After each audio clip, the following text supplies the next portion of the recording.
था उसमें। हाँ। मेरा जवाब ये था कि आप धमकी उसको देना जो आपकी धमकी से डरे। और मैंने उसे कहा था कि आप मेरी गाड़ी में बम लगाने की धमकी दो या मुझे मारने की धमकी दो, मैं जो काम कर रहा हूँ ऐसे ही करता रहूँगा, ऐसे ही सवाल पूछता रहूँगा और मैं किसी धमकी में, किसी डर में नहीं आऊँगा। आप रजत साहब ऐसा झगड़ा वगड़ा मत किया करो, अच्छा नहीं लगता। ऐसा ना गुस्सा हो रहे हो आप, गाड़ी बदल लेते हैं, दूसरी गाड़ी में चले जाते, इतना क्यों किया? Would you like to wish him on 21 years? Aamir रजत जी बहुत बहुत मुबारकबाद आपको, आपने 21 साल तक अब हमें। मैं कटघरे से बाहर आ जाऊँ? हाँ आ जाइए आ जाइए सर। आपने 21 साल से हमें और देश की जनता को एंटरटेन किया, उसके लिए बहुत बहुत शुक्रिया और शुभकामनाएं। आप ऐसे ही आगे हमें एंटरटेन करते रहें और अपने मुस्कुराते चेहरे से हमें मुश्किल सवाल पूछते रहें। Wish you all the best, sir. इन तीनों के लिए मैं दो लाइनें कहना चाहता हूं, इनका रिश्ता क्या है मेरे साथ। मैं इन तीनों से कहना चाहता हूं कि आओ आपस में करें तूर की बिजली तकसीम। आसमान में जो बिजली चमकती है उसको हम आपस में बांट लें। आओ आपस में करें तूर की बिजली तकसीम, रोशनी तुम में रहे और तड़प हम में रहे, रोशनी तुम में रहे और तड़प मुझ में रहे।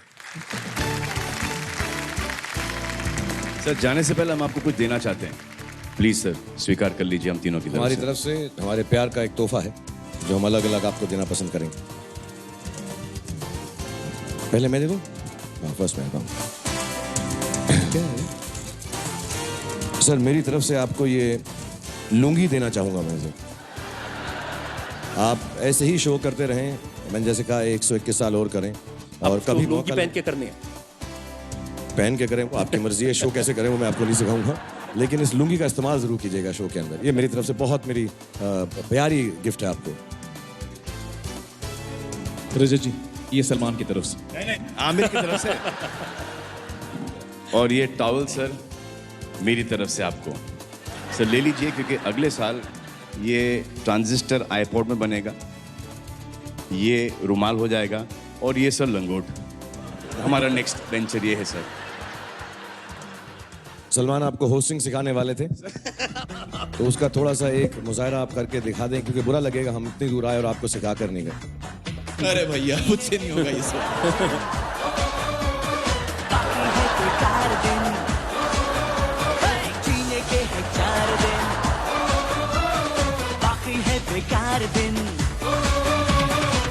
जाए जाए जाए जाए एक बार जो चाहे जवानी फिर ना आए, जवानी फिर ना आए। जीने के है 4 दिन बाकी है बेकार दिन, जीने के है 4 दिन।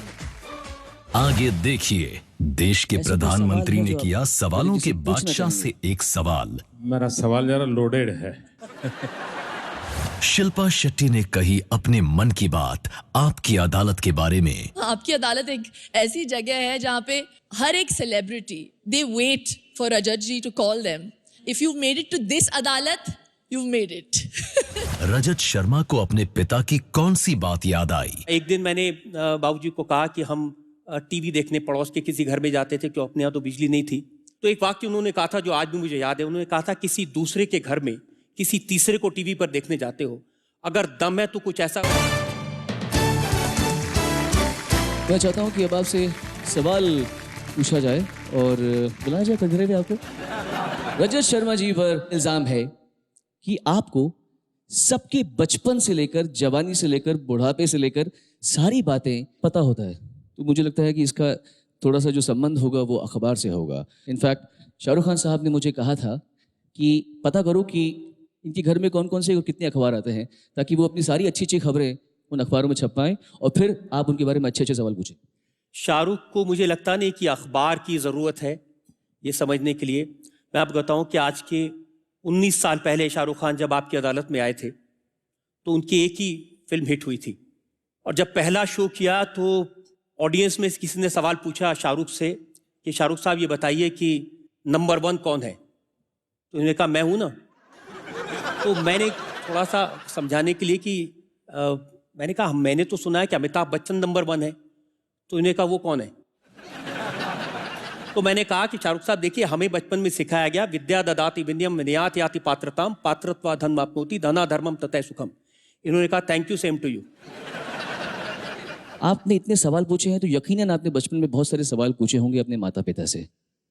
मैं अपने पिताजी से, बाबूजी से एक ही बात पूछता था कि हम इतने गरीब क्यों हैं, हम क्यों 10 लोग इस छोटे से कमरे में रहते हैं, क्यों हमारे घर में पानी नहीं है, क्यों हमारे घर में बिजली नहीं है, क्यों हमको कई कई दिन खाने को नहीं मिलता। तो ऐसे सवाल देखना, बड़े बड़े सपने देखना, ये तो कभी सोचा नहीं था। एक चैलेंज ज़रूर दिया था। एक दिन मैंने बाबूजी को कहा कि हम टीवी देखने पड़ोस के किसी घर में जाते थे, क्यों अपने यहाँ तो बिजली नहीं थी। तो एक वाक्य उन्होंने कहा था जो आज भी मुझे याद है। उन्होंने कहा था किसी दूसरे के घर में किसी तीसरे को टीवी पर देखने जाते हो, अगर दम है तो कुछ ऐसा करो कि तुम टीवी पर आओ और लोग तुम्हें देखो। एक बार जोरदार तालियां रजत जी के लिए बजाएं। रजत जी, थैंक यू सो मच। अमूमन हमारे भारत के राजनेताओं के बारे में कभी कभी ये कहा जाता है कि वो कहते कुछ और हैं, करते कुछ और हैं, सोचते कुछ और हैं, लेकिन ये जो प्रथा थी इसे आपकी अदालत में तोड़ा गया और यहाँ पर जितने भी लोग आए सभी ने अपनी बातों को स्पष्ट कहा, सच सच कहा और खुले दिल से कहा। पाकिस्तान मदद करने को तैयार नहीं है और हम उनको लव लेटर लिखते रहेंगे। पाकिस्तान को उसी की भाषा में जवाब देना चाहिए कि लव लेटर लिखना बंद करना चाहिए। मोदी जी को पूछा, आपको किसी ने कुत्ता बोला? पूछा ना? पूछा तो क्या है वो? तो पूछा ही क्यों? मुझे लग रहा है उन्हें बुरा नहीं लगा, आपको ज्यादा बुरा लगा। नहीं, आप सवाल इस तरह से बोल रहे हैं। शत्रुघ्न सिन्हा जी कह रहे हैं कि आपको नेशनल पर्सनैलिटी डिक्लेयर कर देना चाहिए। देखिए, मेरे सामने जो भी पड़ता है सरेंडर कर जाता है। भारतीय जनता पार्टी में 2 गुट हैं, एक नरम दल है, एक गरम दल है, एक वाजपेयी जी का दल है, एक अडवाणी जी का दल है। जी नहीं, मैं किसी दलदल में नहीं। मैं तो औरों के दलदल में अपना कमल खिलाता हूँ।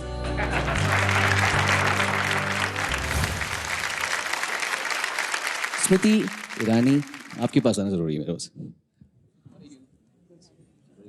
आपके साथ एक बहुत अच्छी सी घटना हुई थी। मैं चाहता हूँ कि आप रजत जी से उससे मुताल्लिक कोई सवाल पूछें। सबसे पहले तो मैं रजत जी को 21 साल के सफ़र की बहुत बहुत शुभकामनाएं प्रेषित करना चाहूँगी, क्योंकि ये सफ़र मुझे यकीन है तपस्याओं से भरपूर था, संघर्ष से भरपूर था, लेकिन सफलता आज सर माथे चढ़कर बोल रही है, इसलिए उनका अभिनंदन। आपने क्लिप्स में देखा कि रजत जी ने बहुतों को कटाक्ष करके हंसाया। मैं जानना चाहूँगी कि इन 21 वर्षों में कोई ऐसा था जो अदालत में रजत जी को रुला गया हो? हाँ, ऐसे थे लोग। एक दलेर मेहंदी की मैं आपको बात बताऊं, जब ये आपकी अदालत में आए और जब मैंने इनसे इनका दर्द पूछा, कभी उसके बारे में ये बोले नहीं थे, तो इन्होंने बताया कि कैसे इनको पुलिस स्टेशन में बुलाया और एसएसपी ने उनसे कहा कि अपने सारे कपड़े उतार दो, और दीवार के साथ खड़े हो गए और फिर इनसे कहा कि अब गा तारा रारा। जब ये बात मैंने सुनी, मेरी आंख में आंसू आ गए, दिल रो पड़ा, और वहाँ ऑडियंस में जितने भी लोग बैठे थे सबकी आंखों में आंसू आए कि हमारी कैसी व्यवस्था है, कैसा हमारा देश है जो किसी पुलिस के अधिकारों को ऐसी ताकत दे सकता है ऐसा करने के लिए। ये वाकई में एक ऐसा दिन था जब मेरी आंख में आंसू आए थे। Thank you very much. मैं बहुत ही खूबसूरत सोनू आपको बीच में रोकूंगा और अपने मित्रों को हम 1 मिनट का एक ब्रेक लेंगे। भारत के राष्ट्रपति महामहिम प्रणब मुखर्जी जी वो अभी जाएंगे।